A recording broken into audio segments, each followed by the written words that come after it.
नमस्कार, स्वागत है आपका हमारी खास पेशकश में। मैं हूं विवेक मित्तल। और अगर आज मार्केट में देखें तो लगातार चौथे दिन गिरावट देखने के लिए मिली है। लगातार मार्केट गिरता ही जा रहा है। 10 अप्रैल को मार्केट ने नया हाई बनाया था, उसके बाद से लगातार मार्केट में हर दिन निफ्टी में गिरावट देखने के लिए मिल रही है। और इनफैक्ट आज का सत्र देखें तो बड़ा धोखा देने वाला सत्र रहा, क्योंकि एक समय पर मॉर्निंग में जिस तरह से मार्केट चल रहा था उस तरह से तो लग रहा था कि आज मार्केट पूरे दिन मोमेंटम में रहेगा। ये मोमेंटम थोड़ा कम कर सकता है, लेकिन मोमेंटम को कम इतना किया मार्केट ने कि निफ्टी लाल निशान में आ गया और अच्छे से लाल निशान में आया। तो अगर हम देखें तो आज भी 12 में से 11 सेक्टर्स में गिरावट देखने के लिए मिली। केवल एक इंडेक्स जो कि हरे निशान में था वो था मीडिया इंडेक्स।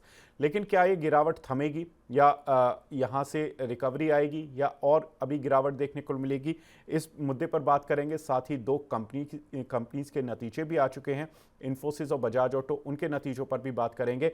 हमारे साथ खास मेहमान जुड़ चुके हैं। हमारे साथ विनीत बोलिंजकर सर जुड़ चुके हैं, head of research from Ventura securities. Vineet साहब, गुड इवनिंग। और सर बहुत बहुत शुक्रिया हमसे जुड़ने के लिए और अपना प्रीशियस टाइम देने के लिए। सर पहले मैं जानना चाहता हूं इन्फोसिस के रिजल्ट्स पर एक बार नज़र डाल लेते हैं। जो मार्केट बंद होने के बाद आए हैं, शेयर तो हरे निशान में बंद हुआ, लेकिन जो नतीजे आए हैं वो थोड़े लाल निशान दिखा रहे हैं। अगर हम देखें तो आय 38,800 करोड़ से गिरकर 37,923 करोड़ रुपए आई है। करीब 2.25% की गिरावट आय में देखने के लिए मिली। मुनाफे में करीब 30.5% का जंप, 7969 करोड़ का प्रॉफिट देखने के लिए मिला, 6100 करोड़ से बढ़कर। लेकिन इस आय में इस मुनाफे की फिगर में जो 30% का आप जंप देख रहे हैं वो अन्य आय की वजह से है। और ओवरऑल नतीजे अगर हम देखें तो उम्मीद से कम ही दिख रहे हैं, क्योंकि आय अनुमान से कम थी। हमारा जो एस्टीमेट था वो 38,900 करोड़ रुपए का था, जिसके मुकाबले आय जो आई है वो 37,923 करोड़ रुपए आई है। ये जो अब आप फिगर देख रहे हैं अनुमान की है, इससे पहले जो आप फिगर देख रहे थे वो एक्चुअल रिजल्ट्स की है। अगर हम देखें तो मुनाफे की जो फिगर का एस्टीमेट था वो 6300 करोड़ का था, लेकिन मुनाफा 7969 करोड़ आया है। अब आप सोच रहे होंगे कि मुनाफा तो ज़्यादा आ गया, तो रिजल्ट्स तो अच्छे हैं, लेकिन इसमें एक पेच है। इसमें पेच ये है कि कंपनी की जो अदर इनकम है, जो नॉन रिकरिंग इनकम है, जो कि कभी अचानक से हो जाती है, वो आय बढ़कर 658 करोड़ से बढ़कर 2619 करोड़ रुपए आई है, जिसकी वजह से मुनाफा आपको बहुत ज़्यादा दिख रहा है। लेकिन इस आय को मार्केट पॉजिटिवली कंसीडर नहीं करता है। अन्य आय बढ़ने से मुनाफा बढ़ा है। एबिट मार्जिन देखें तो कंपनी के घटे हैं। अनुमान था 20.5% का और आया है 20.1%। मार्केट की एक्सपेक्टेशन थी रेवेन्यू गाइडेंस की FY25 के लिए कि 5 से 7% कंपनी अपनी रेवेन्यू गाइडेंस देगी, कि 5 से 7% तो कंपनी ग्रो कर लेगी, ऐसा मार्केट एक्सपेक्ट कर रहा था। लेकिन कंपनी ने जो रेवेन्यू गाइडेंस दी है वो 1 से 3% तक की दी हैं।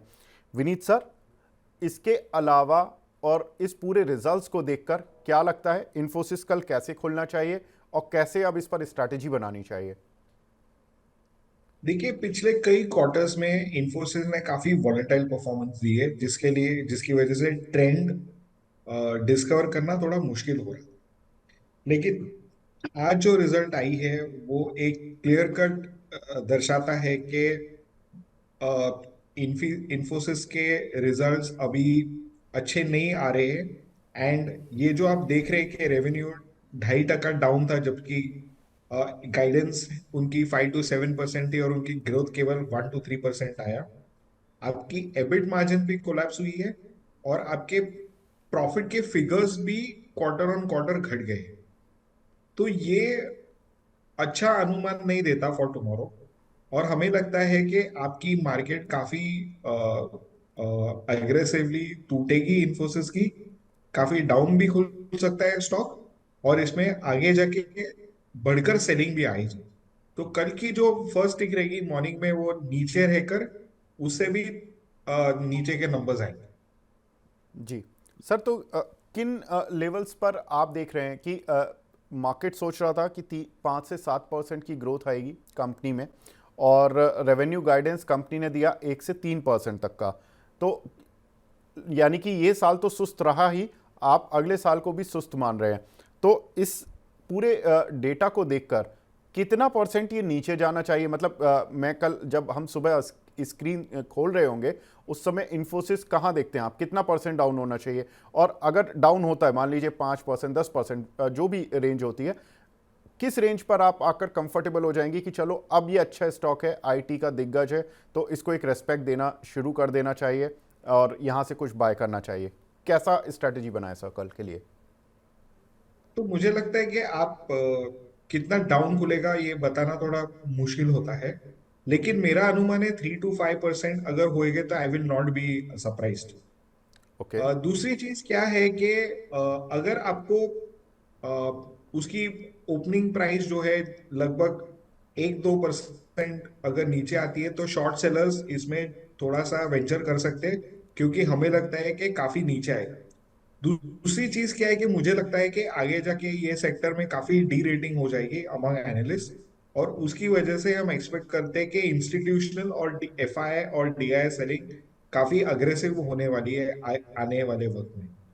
तो ये सारे अनुमान रखते हुए हमें लगता है कि ये स्टॉक सेल ऑन रैलीज है, नंबर ओके। वन।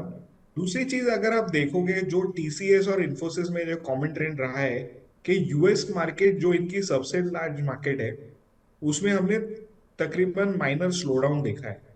टीसीएस को यूके मार्केट और रेस्ट ऑफ द वर्ल्ड की मार्केट के ग्रोथ ने बचा दिया, बिल्कुल। पर यहाँ पे हम देख रहे हैं कि इन्फोसिस के पास कोई कॉम्पेंसेटरी ग्रोथ प्रोस्पेक्ट्स नहीं थे। तो जब भी जी। आपका जो प्रीमियम मार्केट है which is the US market वो श्रिंक होता है राइट। या उसकी कंट्रीब्यूशन घटती है, तो हमें थोड़ा सा कंसर्न नजर आता है। और इसमें हमें तीन चीजें ध्यान में रखनी चाहिए कि आर्टिफिशियल इंटेलिजेंस, डॉलर का ओवर वैल्यूएशन, एंड अगर इंटरेस्ट रेट्स बढ़ते हैं तो हम एक्सपेक्ट करते हैं कि काफी स्लो डाउन आ सकता है यूएस इकोनॉमी।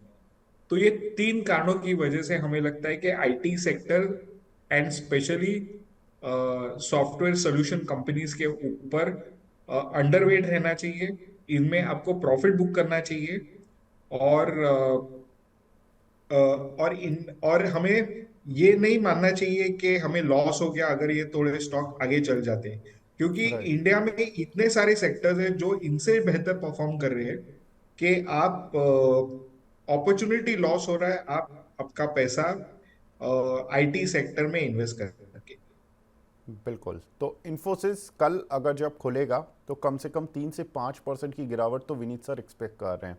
अगर 1-2% की गिरावट के साथ खुलता है तो एक शॉर्ट सेलर इस काउंटर पर आ सकते हैं, यानी कि जो सेलर लोग हैं जो शॉर्ट करते हैं वो तेज़ी से इस काउंटर पर ग्रिप बनाने की कोशिश करेंगे। हालांकि काफ़ी कुछ संकेत तो हमें इन्फोसिस के एडीआर से ही मिल जाएंगे जो अमेरिका में लिस्टेड है।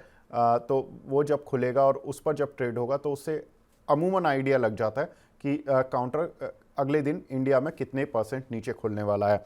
विनीत सर, इन्फोसिस आ गया, प्रॉब्लम वही जो टीसीएस में थी कि रेवेन्यू नीचे गिरा, प्रॉफिट बढ़ता हुआ दिखाई दिया। हालांकि इन्फोसिस का रीज़न अलग है प्रॉफिट बढ़ने का अदर इनकम की वजह से, लेकिन टीसीएस का अगर एडजस्टेड प्रॉफिट भी देखें तो ठीक ठाक था। सर बाकी IT counters like HCL tech, Wipro और जो बाकी मिड कैप आईटी कंपनीज हैं उन पर किस तरह का व्यू बनाना चाहिए? सो देखिए अभी इनिशियली क्या होगा कि सब सेंटिमेंट में थोड़ा सा तो फॉल आएगा ही सब। ओके। विप्रो एक ज्यादा वीक शेयर है, उसको वो बहुत स्ट्रगल कर रहा था अपनी ग्रोथ लाने के लिए। तो हमें लगता है कि विप्रो में भी काफी सेलिंग आ सकती है, और एचसीएल टेक में भी हमें लगता है कि थोड़ा सा नरम ही ट्रेंड रहेगा। बिल्कुल। As far as mid cap IT is concern, उधर बहुत ही अपॉर्चुनिस्टिक होना पड़ेगा, क्योंकि एज आई टोल्ड यू अगर लार्जेस्ट मार्केट जो है यूएस वो थोड़ा बहुत तकरीबन स्लो डाउन कर रहा है, तो ये एनकरेजिंग साइन नहीं for the economy and for बिल्कुल। IT stocks. बिल्कुल। तो यहाँ पर ओवरऑल आईटी का सेंटीमेंट ही खराब हो गया पोस्ट रिजल्ट्स ऑफ इन्फोसिस और टीसीएस, और अब सारे ही आईटी काउंटर से मैं या तो बड़े दिग्गज आईटी काउंटर्स में मुनाफा वसूली देखने के लिए मिलेगी या थोड़ी सी सेलिंग ही आती हुई दिखाई देगी। मिड कैप आईटी में भी बहुत चुनिंदा शेयर्स होंगे जहाँ पर कि कुछ आपको सेलेक्टिव रहना पड़ेगा, जहाँ पर कि आपको देखना पड़ेगा कि अपॉर्चुनिटीज़ किस तरह की हैं।